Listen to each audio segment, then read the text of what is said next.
Welcome to an overview discussion and demonstration of the Fixed Assets functionality from Delmiaworks. The Fixed Assets module provides organizations the ability to quickly and efficiently depreciate assets and manage multiple tax books for reporting. There are a couple of ways to speed up the data entry process of adding assets to the system. The user can clone from an existing asset or import hundreds of assets with their beginning balances from a legacy system using a built-in tool to accomplish this task in a matter of minutes. Multiple depreciation books can be attached to each asset to manage unique depreciation methods, which are required for financial depreciation and tax reporting. Multiple assets depreciation can be calculated and posted at one time for each period. Linking assets to the production systems allows for seamless transfers of data used in the production depreciation method.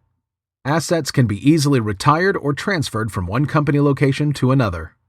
Historical buying and maintenance source documents, such as purchase orders and accounts payable invoices, may easily be linked and accessed from each asset. Finally, the system provides standard functionality like custom data fields and the ability to link external documents, as well as creating documents within the system itself.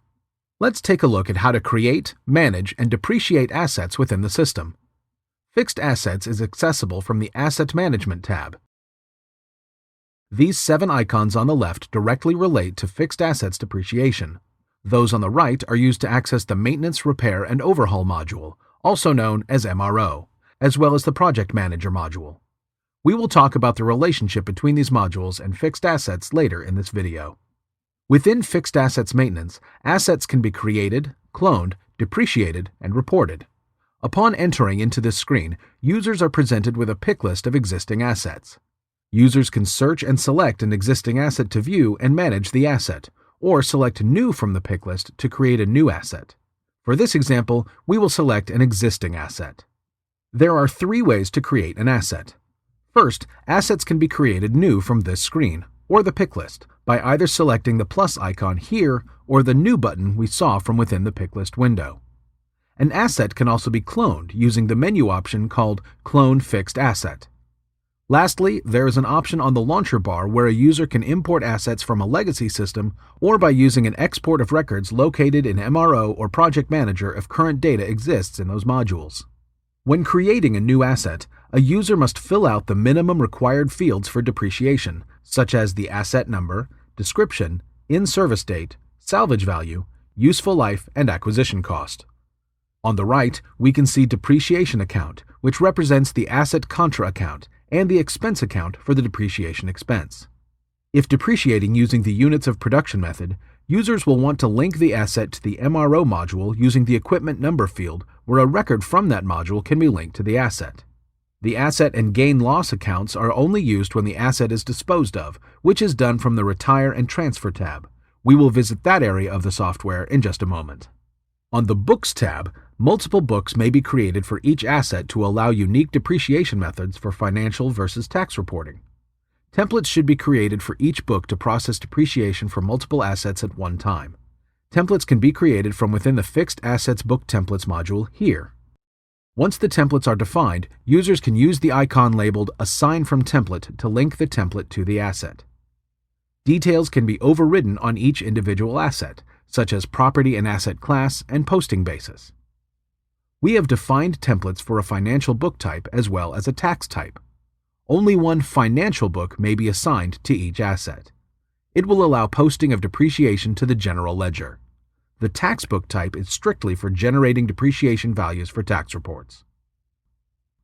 The history of depreciation may also be accessed from the Books tab by selecting the Show Posting History icon. This screen allows the depreciation calculated for the selected asset and book. The green color coding indicates that this record was posted to the general ledger. If the depreciation has not yet been posted, then the amount, date, and GL period may be modified within this screen. The beginning balance of the depreciated asset can also be inserted or modified in this screen as well. As a side note, the beginning balance entry will never be posted to the general ledger. A full history of all assets and their depreciation can be accessed by opening the Review Depreciation History for All Assets and Books module. Unposted amounts may be deleted from this screen. Focusing on the financial book for this asset, I have populated the minimum required fields for the straight-line depreciation method using a template. These fields include the description, the type, designated as financial so that it will be posted to the GL, the depreciation method, the posting basis, and the depreciation procedure.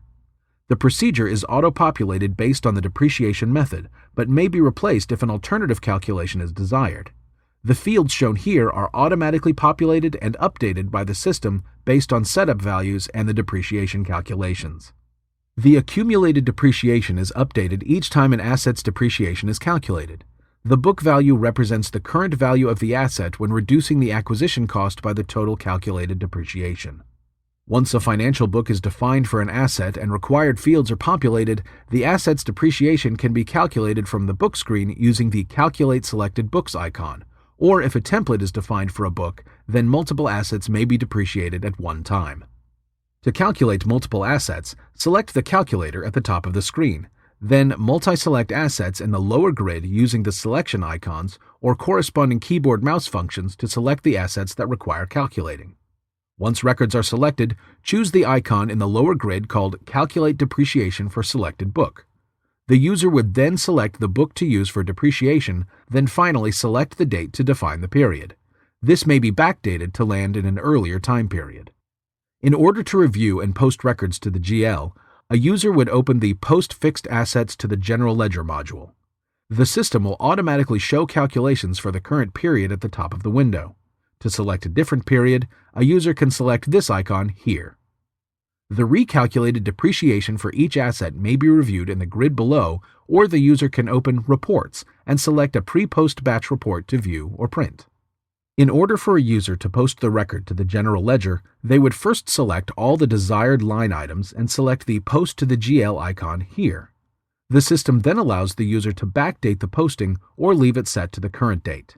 After the transaction is posted, the user will have the opportunity to print the batch report. Depreciation has now been calculated and posted to the GL for multiple assets. Let's now look at a few other features available from the Asset Maintenance view.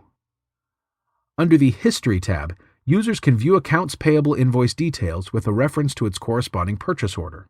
Users can also right-click to access these source documents from the asset. The Retire Transfer tab is used to dispose of the asset. It can be sold, traded in, transferred to another company location, or abandoned. If the asset is sold, the sale price can be entered here.